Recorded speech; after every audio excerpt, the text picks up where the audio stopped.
Hello पल्टन हो के छ वेलकम टु माई भ्लग धेरै पछि बनाइयो है। अनि आज चाहिँ म हिँड्दैछु है बाटोमा लान्थ्याङ एक्लै छु कोही छैन। अनि आज बसहरू चल्दैन त्यही भएर अब सातो बाटोदेखि अब बौद्धसम्म चाहिँ म हिँड्दै जानुपर्ने हुन्छ है।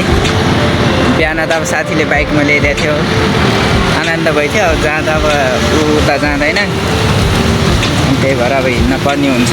केही छैन अब गर्मी धेरै छ क्या, गर्मीले नि हिँड्नै नसक्ने है। अब एक्लै लान्थ्याङ हिँड्नुपर्छ। पहिला सुरु त म यो झोलाले पछाडि बोक्छु, त्यसपछि आनन्दले आज चाहिँ मजाले भ्लग गर्दै जान्छु। र यो आज चाहिँ स्योर हाल्छु है, पछि बनाएर हाल्छु, एडिट गर्नै झ्याउ लाग्छ त्यत्तिकै डिलिट गरेर अनि हालिदिन्छु क्या। हेर्दै जाउँ है अब बाटोमा के हुन्छ कसो हुन्छ। सकेसम्म अब राम्रै देखाउने प्रयासमा हो हामी। छैन यार पब्लिक गाडी नै छैन, सब प्राइभेट चलिरहेछ। अनि हामी पब्लिकको त के हो र यो बस्दै छैन। त्यस्तो बिजोग हानिदिने मान्छेको देश कहाँ पुगिसक्यो, हाम्रो भने यहीँ छ ल। आज धन्न छाता छ, घाम लागे पनि मस्त अब हिँडिरहेको छु है छाता ओढेर। छाता चाहिँ मलाई प्रदीपले दियो, so thank you Pradeep for give me this umbrella होइन। उसको हो यार यो रतन गरेर राखेको छ तिम्रो छाता अरे क्या।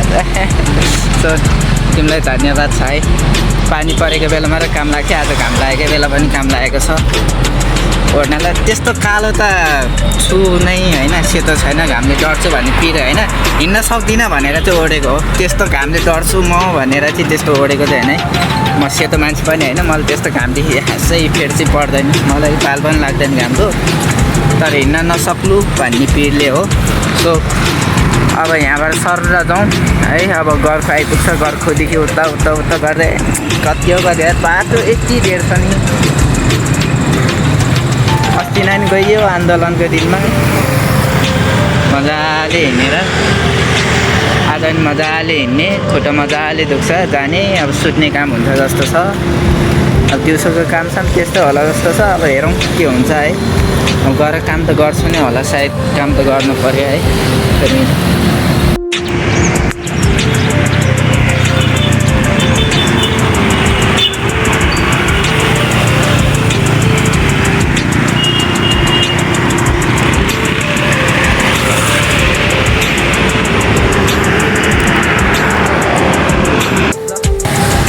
मैले चाहिँ सेपकोट चाहिँ खोल्दै है, गर्मी पनि छ त्यही माथि फुल। टी सर्ट थियो त्यही भएर हाफ टी सर्ट लगाएँ है। अनि पुल चाहिँ यहाँ बनिसकेको छ है, पिच पनि भइसकेको छ। सायद यो अब धेरै टाइम लाग्दैन होला यो रोड चालु हुन पनि। अब सबै त अब सकिसकेको छ यसो हेर्दा चाहिँ प्रायः जस्तो है। अब यो महिना न अर्को महिनाको अन्तिमतिर चाहिँ हुन्छ कि जस्तो लाग्छ है मेरो विचारमा चाहिँ। अब यहाँ कहिले हुन्छ यिनीहरूको चाहिँ थाहा भएन। म कहिले काहीँ अब बसिरहेको बेला चाहिँ है पक्का टिक्का लाग्छ नि के गरौँ अनि त्यतिखेर चाहिँ म चाहिँ कविताहरू लेख्ने गर्छु कि।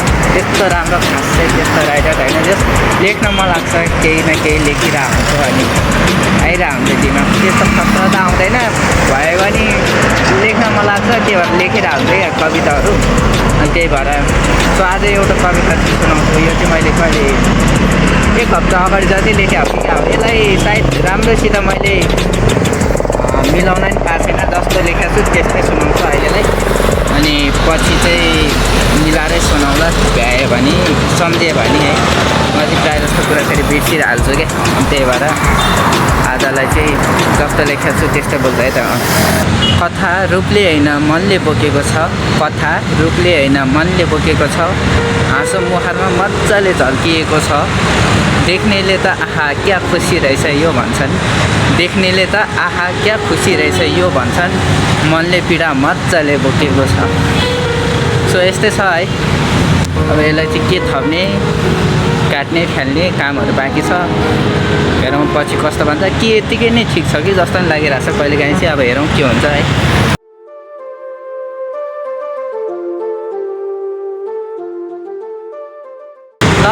ल बल्ल 3 गुणे आइपुग्यो है। अब यसपछि एयरपोर्टपछि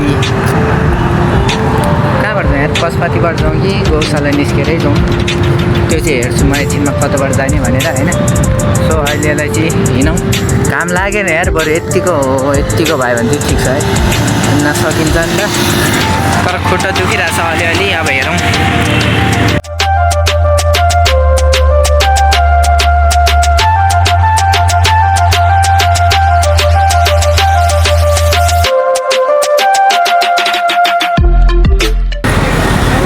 खुट्टा दुखिसक्यो है भर्खर त आधा पनि भएको छैन होला हौ आधा हुनु आधी लाग्यो है अझ आधा बाटो कसरी हिँड्ने होला कस्तो गाह्रो भइसक्यो हिँड्ने बानी हराइसक्यो काठमाडौँ आएपछि जति हिँड्ने मान्छे पनि पछि हुँदै गएपछि हिँड्नै सक्दैन क्या त्यो मान्छे बानी हराउँछ यहाँ है यहीँबाट त्यहीँ जानु पऱ्यो भने त बसहरू चढ्छ के चढ्छ है बानी हराउँछ क्या त्यही भएर अब हिँड्नुपर्छ अब मजासँगले आज चाहिँ एक्सर्साइज मजाले हुन्छ अलिकति घट्छु कि क्या हो म त्यस्तो पनि लागिरहेको अब हेरौँ के हुन्छ अब एयरपोर्ट आइपुग्न लाग्यो है मजा अब हिँड्नै मात्र त के देखेर आउनु है त्यही भएर मैले चाहिँ अब भ्लग यहीँ गर्दैछु अब आधा बाटो भर्खर आइपुग्यो अझै आधा छ कति हिँड्नुपर्ने हो हिँड्नुपर्ने त सक्ने कस्तो विरक्त लाग्यो कि